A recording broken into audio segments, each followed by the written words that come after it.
Om Swastiastu. Assalamualaikum warahmatullahi wabarakatuh. Salam nama budaya, salam kebajikan untuk kita semua.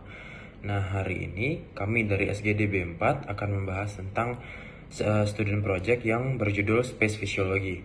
Dengan kami yang beranggotakan seperti di layar, dengan fasilitator kami yaitu Dr. Iwayan Sugiritama MKes, dan dengan evaluator kami yaitu Profesor Dr. Iputu Gede Adiatmika MKes. Nah, jadi perkenalkan, nama saya Made Krishna Kusmawijaya dengan 3 digit NIM terakhir yaitu 084. Di sini saya akan membahas tentang latar belakang dari student project kami. Jadi, perkembangan teknologi zaman sekarang berkembang begitu cepat. Kolaborasi antar bidang keilmuan pun dapat terjadi karena pengaruh dari perkembangan teknologi ini. Seperti halnya di bidang astronot dengan bidang kesehatan, saling berkontribusi untuk mengetahui dampak lingkungan luar angkasa terhadap kesehatan, baik dari fisik maupun mental seorang astronot. Hal tersebut merupakan salah satu tujuan adanya ilmu space physiology. Ketika manusia berada di luar angkasa, astronot menghadapi kondisi lingkungan yang sangat berbeda dengan di bumi. Ilmu space physiology dapat memberikan jawaban dari bagaimana tubuh beradaptasi dengan microgravity di lingkungan luar angkasa. Lamanya berada di luar angkasa tanpa gravitasi akan memengaruhi berbagai fungsi organ dalam tubuhnya. Beberapa contohnya adalah penurunan kerja jantung, volume darah yang berkurang, massa otot yang berkurang, dan hilangnya kalsium dan fosfat dari tulang yang mengakibatkan hilangnya massa tulang. Dengan memahami adaptasi tubuh di luar angkasa melalui space physiology, kita dapat mengoptimalkan kesehatan astronot, mendukung eksplorasi luar angkasa jarak jauh, dan menggali manfaat teknologi dan pengetahuan yang dapat diterapkan di bumi. Memahami space physiology juga membantu kita untuk mengatasi beberapa hambatan utama dalam eksplorasi luar angkasa jarak jauh. Ini mencakup memahami bagaimana tubuh manusia beradaptasi dengan mikrogravitasi dan bagaimana mengurangi dampak negatifnya, serta cara menjaga kebugaran fisik dan mental astronot selama misi yang mungkin berlangsung berbulan-bulan dan bertahun-tahun ke depan. Baik, terima kasih atas kesempatannya. Saya Danindra Kansastianingrum dengan 3 digit NIM terakhir 104. Di sini saya akan membacakan rumusan masalah dari student project kami. Jadi rumusan masalah yang pertama adalah apa itu space physiology. Yang kedua, apa saja efek tekanan oksigen rendah terhadap tubuh. Yang ketiga, apa saja dampak fisiologis dari gaya akselerasi di dalam fisiologi antariksa. Yang terakhir adalah bagaimana kondisi bobot nol di dalam ruang angkasa. Selanjutnya saya akan membacakan tentang tujuan penulisan dari student project kami. Yang pertama adalah untuk mengetahui apa itu space physiology. Yang kedua, untuk mengetahui apa saja efek tekanan oksigen rendah terhadap tubuh. Yang ketiga, untuk mengetahui dampak fisiologis gaya akselerasi dalam fisiologi antariksa. Dan yang terakhir adalah untuk mengetahui bagaimana kondisi bobot nol di ruang angkasa serta cara mengatasi tantangan fisiologis di gravitasi mikro. Selanjutnya akan dilanjutkan oleh rekan saya. Terima kasih. Baik, sebelumnya perkenalkan, nama saya Putu Delinda Chandrakanti Putri Asmara, biasa dipanggil Delinda dengan 3 digit NIM terakhir 082. Sebelum kita lebih lanjut membahas tentang space physiology, alangkah baiknya saya menjelaskan definisi dari space physiology itu sendiri. Space physiology atau fisiologi ruang angkasa merupakan suatu kajian yang ditunjukkan untuk mengkarakterisasi respon tubuh terhadap ruang, terutama keadaan tanpa bobot, stres, dan kondisi menurunnya aktivitas. Melalui fisiologi ruang angkasa ini, didapatkan pengetahuan yang diperlukan untuk space medicine yang efisien. Semakin besar kemampuan manusia untuk bisa mencapai ketinggian pada penerbangan, pendakian gunung dan pesawat luar angkasa, maka semakin penting juga pemahaman mengenai efek dari ketinggian tempat, rendahnya tekanan udara, faktor percepatan, keadaan tanpa bobot, dan tantangan lain yang dapat mengganggu homeostasis tubuh. Baik, terima kasih atas kesempatan yang telah diberikan. Perkenalkan, nama saya Putri Angelika Hasibuan dengan 3 digit NIM terakhir 098.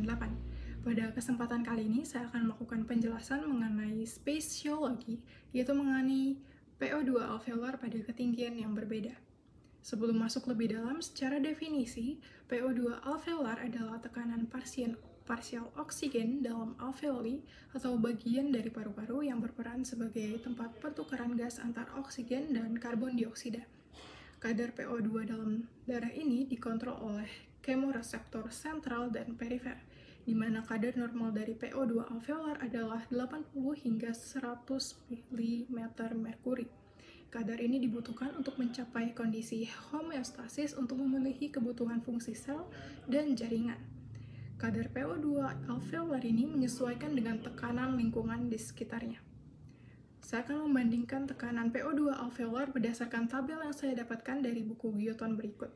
Pada tabel ini terlihat bahwa tekanan alveolar pada ketinggian permukaan laut yaitu 104 mm merkuri, sedangkan pada ketinggian 20.000 kaki yaitu 53 mm merkuri. Pada hal ini, kita dapat buktikan bahwa pengaruh lingkungan pada tekanan alveolar, di mana semakin tinggi posisi seorang, semakin rendah tekanan PO2 alveolarnya. Pada perbandingan sebelumnya, yaitu sekitar 5 kali lipat.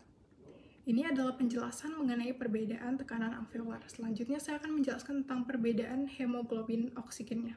Terdapat dua perbandingan, yaitu breathing air dan menghirup oksigen murni.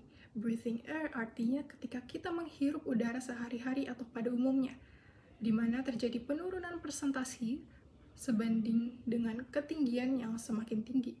Lalu yang kedua yaitu menghirup oksigen murni. Hal ini mengakibatkan paru-paru dominan terisi oleh oksigen murni tanpa adanya gas-gas lain seperti nitrogen yang ada di udara sekitar kita ini itu sekitar 78%. Sekian penjelasan dari saya akan lanjutkan dengan rekan saya. Terima kasih. Baik, terima kasih atas kesempatannya. Saya Danindra Kansastianingrum dengan 3 digit NIM terakhir 104, izin melanjutkan untuk membahas efek akut hipoksia. Hipoksia sendiri adalah turunnya kadar oksigen yang dikirim ke jaringan yang disebabkan oleh turunnya cardiac output atau blood flow atau turunnya kadar oksigen di dalam darah kita. Saat seseorang belum menyesuaikan dirinya secara fisiologis di luar angkasa, maka akan terjadi kejanggalan saat menghirup udara yang terjadi di dalam 3 tahapan. Pada tahap pertama, yaitu saat orang tersebut sudah mencapai ketinggian 12.000 kaki, akan dirasakan kantuk, lelah pada otot dan mental, sakit kepala, mual, dan juga twitching. Lalu pada tahap kedua, yaitu pada saat mencapai ketinggian 18.000 kaki, bisa dirasakan atau bisa terjadi kejang. Lalu pada tahap ketiga, yaitu di atas 23.000 kaki, bisa adanya koma dan juga bisa diikuti dengan kematian. Sekian, selanjutnya bisa dilanjutkan oleh rekan saya. Terima kasih. Baik, terima kasih atas kesempatan yang telah diberikan kepada saya. Sebelumnya, perkenalkan nama saya Dini Isabel Kranayuda dengan 3 digit NIM terakhir 080. Pada kesempatan kali ini, saya akan menjelaskan mengenai aklimatisasi alami pada manusia yang tinggal pada ketinggian tinggi. Aklimatisasi alami manusia yang tinggal di ketinggian tinggi merupakan proses alami di mana tubuh manusia beradaptasi dengan perubahan lingkungan di dataran tinggi, seperti penurunan oksigen, tekanan udara, dan suhu yang lebih rendah.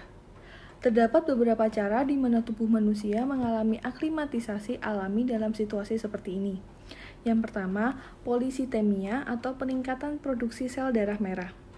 Dalam beberapa hari hingga minggu setelah tiba di dataran tinggi, tubuh manusia mulai memproduksi lebih banyak sel darah merah sebagai respon terhadap penurunan tekanan oksigen.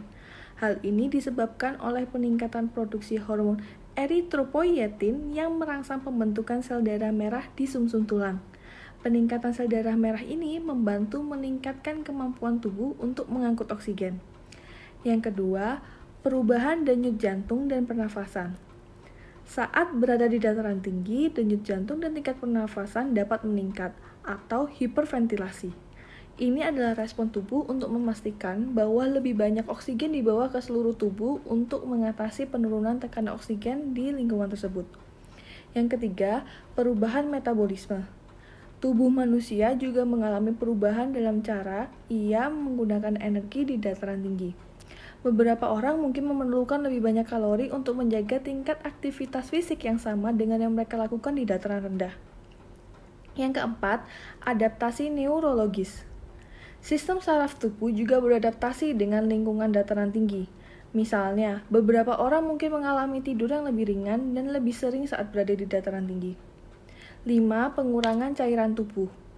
Orang yang berada di dataran tinggi cenderung mengalami peningkatan frekuensi buang air kecil atau diuresis. Hal ini dapat menyebabkan kehilangan cairan tubuh yang lebih besar dan mempengaruhi tingkat hidrasi.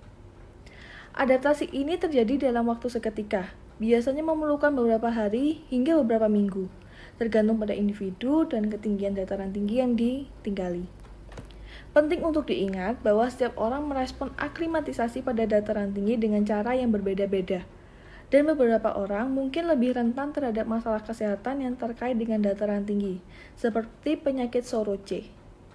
Oleh karena itu, sangat penting untuk memantau kesehatan kita dan mengambil langkah-langkah pencegahan yang sesuai saat berada di dataran tinggi. Baik, sekian penjelasan dari saya. Selanjutnya akan dijelaskan oleh rekan saya.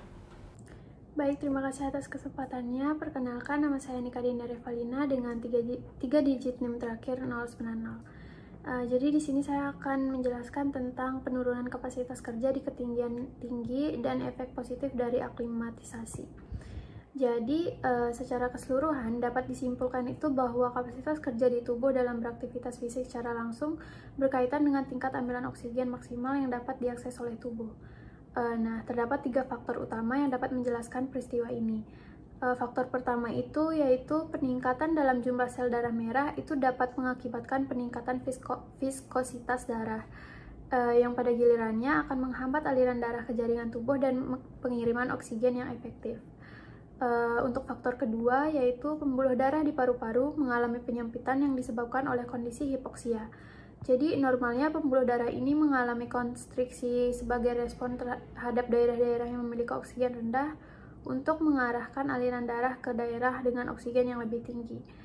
Namun dalam kasus hipoksia paru-paru yang melibatkan seluruh alveoli, pembuluh darah tersebut semuanya menjadi sempit dan mengakibatkan peningkatan tekanan arteri pulmonalis dan kemungkinan terjadinya kegagalan jantung kanan. Untuk faktor terakhir yaitu faktor ketiga adalah spasme atau penyempitan pembuluh darah alveolus yang mengarah pada pergeseran aliran darah ke pembuluh darah paru-paru yang bukan bagian dari alveoli. Jadi hal ini itu menyebabkan aliran darah yang berkurang ke daerah yang memiliki oksigenasi yang rendah dapat memperburuk kondisi keseluruhan. Jadi untuk mayoritas pasien, pemulihan itu dapat terjadi dalam beberapa hari hingga minggu setelah mereka dipindahkan ke ketinggian yang lebih rendah, di mana tingkat oksigen dalam udara lebih tinggi dan tekanan darah pulmonalis lebih rendah. Jadi ini membantu dalam mengembalikan kondisi aliran oksigen yang lebih normal dalam tubuh dan memungkinkan kinerja fisik yang lebih baik. Sekian, terima kasih. Baik, terima kasih atas kesempatan yang telah diberikan kepada saya. Sebelumnya, perkenalkan saya Nila Pratnya dari Kusuma Putri dengan 3 digit NIM terakhir 100. Pada kesempatan kali ini, saya akan memulai pembahasan mengenai bab 2.3, yaitu dampak fisiologis gaya akselerasi pada fisiologi penerbangan dan luar angkasa. Baik, akan saya mulai pembahasannya. Pada penerbangan pesawat terbang atau pesawat luar angkasa, terjadi perubahan yang cepat pada kecepatan dan arah gerak. Beberapa jenis gaya percepatan ini mempengaruhi tubuh seseorang sewaktu penerbangan. Saat permulaan penerbangan terjadi percepatan linear yang sederhana. Pada akhir terbang terjadi perlambatan, dan setiap kali terjadi perbelokan pesawat, terdapat suatu percepatan sentrifugal. Materi ini didapatkan dari buku Guyton, edisi tahun 2020. Baik, saya akan melanjutkan pembahasannya. Sebelum kita membahas lebih lanjut mengenai dampak fisiologis terhadap tubuh manusia terkait dengan gaya akselerasi sentrifugal, kita akan membahas terlebih dahulu mengenai definisi dari gaya akselerasi sentrifugal itu sendiri. Gaya sentrifugal merupakan suatu gerak yang menggambarkan kecenderungan suatu benda mengikuti jalur melingkar yang bergerak menjauh dari titik pusat suatu kurva. Sesungguhnya, gaya sentrifugal tidaklah termasuk suatu gaya, tetapi sentrifugal muncul karena adanya momen inersia pada suatu benda yang bergerak melingkar. Momen inersia adalah suatu kecenderungan benda untuk mempertahankan bentuk dan posisi awalnya. Ketika sebuah pesawat terbang berbelok, terjadi percepatan sentrifugal yang dapat dihitung melalui persamaan berikut, yaitu F sama dengan M kali V kuadrat per R, di mana F adalah gaya percepatan sentrifugal, M adalah massa benda, V adalah kecepatan terbang, dan R adalah jari-jari kelengkungan belokan. Melalui rumus ini, dapat terlihat bahwa dengan ditingkatkannya kecepatan, maka gaya percepatan sentrifugal akan meningkat. Hal ini karena gaya percepatan sentrifugal sebanding dengan kuadrat dari kecepatan. Ketika penerbang duduk di kursinya, terdapat suatu gaya yang menarik penerbang tersebut sesuai dengan gaya tarik bumi. Gaya ini disebut dengan G-force. G-force positif terjadi apabila dilakukannya manuver ke arah atas dari badan pesawat, dan G-force negatif terjadi saat terdapat manuver ke arah bawah. Sekian dari saya, akan dilanjutkan oleh teman saya. Terima kasih. Perkenalkan, nama saya Vivian Kusumawardhani dengan 3 digit NIM terakhir 102. Di sini saya akan lanjut menjelaskan tentang pengaruh gaya akselerasi sentrifugal terhadap tubuh atau Q positif. Gaya percepatan sentrifugal itu dapat mempengaruhi sistem sirkulasi darah. Ketika tubuh terkena G positif, darah akan mengalir ke bagian bawah tubuh dan meningkatkan tekanan di vena kaki. Tekanan darah yang meningkat dapat mengganggu sirkulasi dan dalam kasus ekstrim dapat menyebabkan blackout atau bahkan fraktur vertebra. Gaya percepatan negatif juga berdampak pada sirkulasi darah dengan risiko pecahnya pembuluh darah kecil di kepala dan di otak. Hal ini dapat menyebabkan gangguan sementara seperti red out atau bahkan kehilangan kesadaran. Refleks baroreseptor berperan dalam mengatur tekanan darah selama perubahan percepatan ini. Sekian yang dapat saya sampaikan, selanjutnya akan dilanjutkan oleh rekan saya. Terima kasih. Terima kasih atas kesempatannya. Perkenalkan saya Kadek Hanina Safarsya dengan 3 digit NIM terakhir 092. Saya akan menjelaskan tentang efek gaya akselerasi linier pada tubuh. Efek gaya akselerasi linier merupakan respon dan dampak yang dialami oleh tubuh manusia ketika terpapar pada percepatan atau perlambatan dalam garis lurus yang mempengaruhi sistem fisik dan fisiologis tubuh manusia. Peningkatan G-force atau gaya gravitasi percepatan gravitasi dapat mengakibatkan kompresi pada jaringan-jaringan tubuh, mengganggu sirkulasi darah, menghasilkan tekanan pada sistem kardiovaskular, dan mempengaruhi keseimbangan serta orientasi sensorik tubuh. Pada gaya akselerasi linier terdapat 3 tahapan. Yang pertama, penerbangan antariksa. Saat diluncurkan, pesawat luar angkasa menghasilkan percepatan hingga 9G. Dalam posisi berdiri, tubuh manusia tidak mampu menahan gaya akselerasi sebesar ini. Astronot menggunakan kursi berbaring untuk melindungi tubuh karena dengan posisi tengah berbaring tegak lurus terhadap sumbu percepatan, tubuh dapat bertahan terhadap gaya percepatan. Yang kedua, deklarasi re-entry. Saat pesawat kembali ke atmosfer dikarenakan jumlah energi total yang harus dibuang selama perlambatan berbanding kuadrat dengan kecepatan, maka perlambatan dari kecepatan yang tinggi memerlukan waktu yang jauh lebih lama daripada kecepatan yang rendah. Yang ketiga, terjun dengan parasut. Saat terjun dengan parasut, gaya percepatan gravitasi menyebabkan kecepatan jatuh meningkat dengan cepat. Setelah beberapa saat, tahanan dari udara mulai memperlambat jatuh dan akhirnya mencapai kecepatan akhir. Jika parasut dibuka setelah mencapai kecepatan ini, maka akan terjadi gaya kecepatan pada parasut. Parasut kemudian memperlambat jatuhnya sehingga kecepatan pendaratan adalah sekitar 1/9 dari kecepatan akhir. Sekian yang dapat saya sampaikan, selanjutnya akan dilanjutkan oleh rekan saya. Baik, terima kasih atas kesempatan yang diberikan pada saya. Izinkan saya memperkenalkan diri terlebih dahulu. Nama saya Christopher Vincent Susanjaya dengan 3 digit NIM terakhir 086. Pada kali ini saya akan menjelaskan bagian 2.4 mengenai bobot nol di ruang angkasa dan bagian 2.4.1 yaitu tantangan fisiologis dalam gravitasi mikro. Untuk bagian yang pertama 2.4 bobot nol di ruang angkasa, kita akan mengkaji dulu dari gravitasi. Gravitasi didefinisikan sebagai gaya tarik yang bekerja antara dua objek yang memiliki massa. Dan gravitasi ini sangat bergantung pada massa dan jarak di antara kedua objek tersebut. Nah, pada permukaan bumi, gaya gravitasi adalah gaya yang membuat suatu objek memiliki massa yang dapat diukur sebagai percepatan gravitasi, atau yang mungkin kita sudah pelajari memiliki nilai 9,8 m/s². Nah, namun di wilayah non-terestrial atau di luar bumi, seperti di luar angkasa dan di planet lain, suatu objek akan berada dalam kondisi gravitasi mikro, di mana percepatan gravitasi sangatlah rendah atau mendekati nol. Dalam gravitasi mikro ini, objek atau individu akan mengalami sensasi ringan atau bebas gravitasi yang berarti tidak ada perasaan berat atau tekanan gravitasi yang dirasakan pada tubuh. Hal inilah yang menyebabkan astronot ataupun benda-benda yang ada di luar angkasa itu dapat mengambang dan pergerakan mereka tidak dibatasi oleh gaya gravitasi. Baik, untuk bagian selanjutnya 2.4.1 tantangan fisiologis dalam gravitasi mikro dibagi menjadi 3 aspek. Nah, aspek-aspek ini merupakan aspek fungsi pada manusia yang terefek saat berada dalam gravitasi mikro, yaitu yang pertama sensori motor. Di lingkungan dengan gravitasi nol, sensori motor manusia dapat terpengaruh karena ketiadaan umpan balik pada otot dan sistem vestibular yang mengontrol keseimbangan dan koordinasi dari gerakan tubuh. Kemudian yang kedua itu kognisi. Kemampuan kognisi manusia pada proses berpikir, perhatian, dan mengambil keputusan dapat terpengaruh dikarenakan sirkulasi darah, tekanan intrakranial, dan distribusi cairan tubuh bergantung pada gaya gravitasi yang berlaku di suatu lingkungan. Dan bagian yang ketiga itu pemrosesan sosioafektif. Itu di dalam lingkungan mikrogravitasi, interaksi sosial dan dinamika antar astronot dapat berubah dikarenakan berbagai faktor, termasuk pembatasan fisik dan lingkungan yang terbatas. Sekian untuk bagian 2.4 dan 2.41. Untuk bagian selanjutnya akan dijelaskan oleh teman saya. Terima kasih. Baik, terima kasih atas waktunya. Perkenalkan, nama saya Afifah Susria dengan 3 digit NIM terakhir 088. Di sini saya akan menjelaskan tentang dekondisi sistem kardiovaskuler, otot, dan tulang selama paparan tanpa bobot dalam jangka waktu yang lama. Pada penerbangan luar angkasa yang terjadi sangat lama dan mengalami paparan tanpa bobot dalam jangka waktu yang lama, secara bertahap dapat menyebabkan efek dekondisi atau penurunan kondisi pada sistem kardiovaskuler, otot, maupun tulang. Masalah yang terkait dengan sistem kardiovaskuler akibat dari paparan tanpa bobot dalam jangka waktu yang lama adalah hipotensi ortastik dan hilangnya tekanan hidrostatis pada tubuh.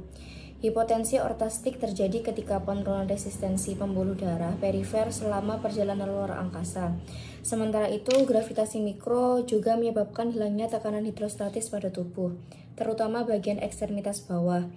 Perubahan terhadap kepadatan mineral, tulang, fungsi otot, dan massa otot merupakan salah satu efek fisiologi perjalanan luar angkasa pada sistem muskuloskeletal.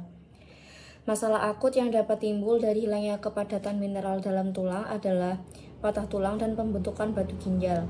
Pada otot rangka, perjalanan luar angkasa dapat menyebabkan kerusakan yang disebabkan oleh kurangnya gravitasi pada otot yang bergerak lambat. Kembalinya gravitasi secara tiba-tiba yang terjadi ketika astronot kembali ke bumi menimbulkan beban kerja yang tinggi pada otot yang sebelumnya memiliki beban kerja yang lemah. Hal ini dapat menyebabkan kelemahan otot, kelemahan inkoordinasi, dan nyeri otot yang timbul secara tertunda. Baik, saya izin melanjutkan. Perkenalkan, nama saya Joananda Tarigan dengan 3 digit NIM terakhir 096. Baik, saya akan menjelaskan tentang poin 2.4.3, yaitu strategi untuk mengatasi tantangan fisiologis di gravitasi mikro. Nah, jadi apa sih itu gravitasi mikro dan weightlessness? Nah, seseorang yang berada pada objek luar angkasa atau pada objek yang mengelilingi bumi akan merasakan weightlessness atau posisi di mana gravitasi mendekati 0 atau mikrogravitasi, yang bisa disebut juga dengan mikrogravitasi. Nah, mikrogravitasi ini merupakan peristiwa di mana gaya gravitasi tidak menarik seseorang ke samping, atas, kanan, kiri, maupun ke bawah. Nah, mengapa bisa terjadi? Nah, orang itu akan mengambang atau melayang karena tidak merasakan gaya tarik dari kiri, kanan, atas, ataupun bawah pada ruangan tersebut. Nah, kenapa hal itu terjadi? Hal itu terjadi bukan karena kegagalan gravitasi untuk menarik tubuh astronot atau seseorang yang berada di luar angkasa, melainkan karena gravitasi menarik pesawat luar angkasa dan astronot bersamaan dengan gaya tarik dan arah yang sama. Nah, karena alasan ini pula astronot tersebut tidak merasakan gaya tarik yang sama ke arah gaya tarik ke sisi dari pesawat luar angkasa tersebut. Nah, weightlessness ini menyebabkan 3 efek fisiologis. Yang pertama adalah pada hari pertama astronot akan merasakan motion sickness. Nah, untuk yang kedua adalah translokasi cairan yang berada pada tubuh karena kegagalan gravitasi untuk memberikan tekanan hidrostatik normal. Lalu yang terakhir atau yang ketiga adalah berkurangnya kegiatan fisik dikarenakan tidak diperlunya kekuatan otot untuk melawan kekuatan gravitasi pada luar angkasa. Nah, hampir 50% astronot mengalami motion sickness dengan gejala tambahan yaitu pusing sampai muntah-muntah selama 2-5 hari setelah lepas landas. Nah, motion sickness ini kemungkinan besar terjadi dikarenakan adanya sinyal pergerakan yang asing disampaikan ke equilibrium di otak.